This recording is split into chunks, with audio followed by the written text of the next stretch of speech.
Les islamistes marocains du Parti de la Justice et du Développement, PJD, ont choisi de reléguer au second plan le soutien constant de l'Algérie au Front Polisario pour condamner la proclamation, le 14 décembre 2025 à Paris, de l'indépendance de la Kabylie. Cette position a été assumée sans ambiguïté par le secrétaire général du parti, Abdelila Benkiran. Dans une déclaration prononcée le samedi 20 décembre 2025 à Rabat devant ses partisans, l'ancien chef du gouvernement s'est érigé en défenseur attitré du régime algérien. Benkiran a estimé que la création de la République fédérale de Kabylie serait contraire à la charia, affirmant que cette proclamation va à l'encontre de la loi islamique.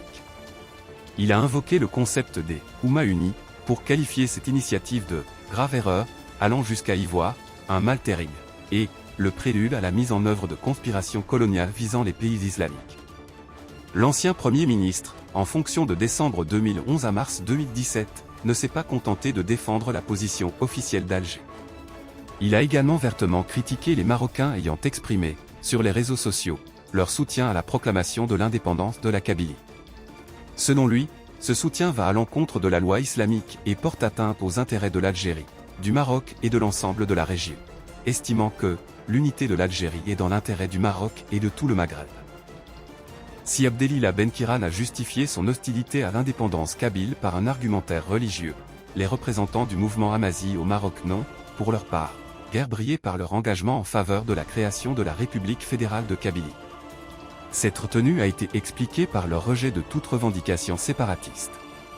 On ne peut dénoncer le séparatisme du Front Polisario au Sahara occidental et, dans le même temps, soutenir celui du mouvement pour l'autodétermination de la Kabylie, ont-ils avancé.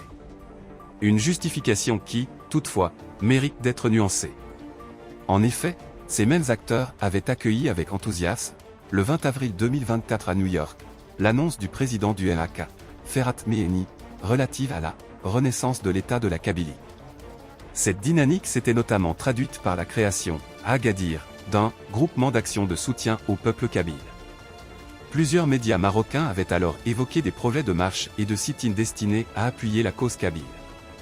Cette prise de distance actuelle s'inscrit dans un contexte géopolitique particulier, marqué par la médiation engagée par le président des États-Unis, Donald Trump, entre le Maroc et l'Algérie, laquelle semble imposer de nouvelles prudences et redéfinir certaines lignes de positionnement politique et idéologique.